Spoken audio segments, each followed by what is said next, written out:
Hi guys, Miss Eleny's here. Welcome back to Writer's Workshop. And we have been talking about writing personal narrative stories or a true story about you. So we're just going to quickly review our anchor chart or our key goals, right? And that's how to write a true story. And our first step is to think about what we want to write about. Think about something that happened or something that you did with somebody. And after we think about what we're going to write about, we practice telling it in a storyteller's voice. And like I said in our last video, I like to say it across my fingers. So one, I can remember what I'm writing, and two, so I know how many pages I'm going to need.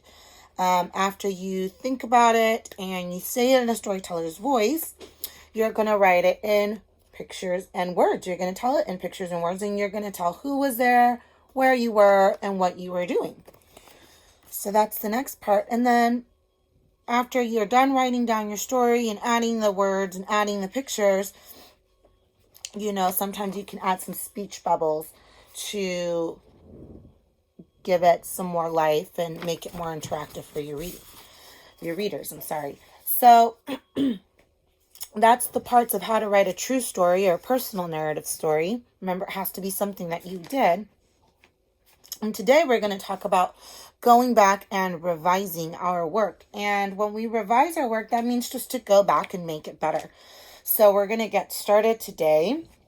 And one of the things, so here it is, here's a new one, I can revise my writing, is one of the things that we can do when we are working on our personal narrative work is that we can always go back and add to our pictures.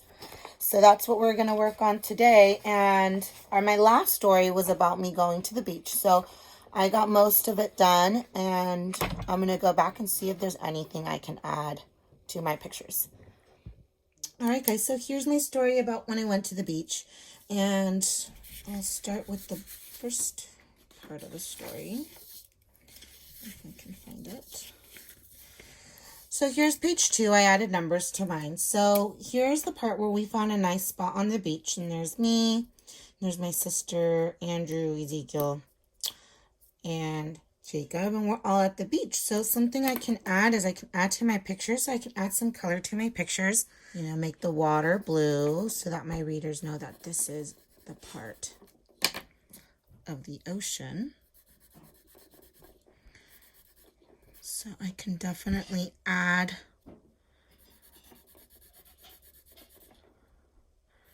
more color. I added some hair to my family members, and my cooler is blue, so I'm going to make it blue. And then there's the football, which most footballs are kind of a reddish brown. And then I can definitely color the sand if I want to. And another thing I can add to this picture is that I can also add more people at the beach, right? Because we're not the only people that are at the beach. So I'm going to put some more beach goers enjoying the beach in the warm day. And that guy's sitting, or girl, or whatever, they're sitting down watching the ocean. So you could definitely add more. I can add more colors to my umbrella. So one of the things that you can do to make your story better is to add some colors, add more to your story, add more to your pictures about who was there that day or what people were doing. So I'll keep working on this, but make sure you go back to your story and see if there's any other pictures that you can add to it. All right, guys. I look forward to seeing your work.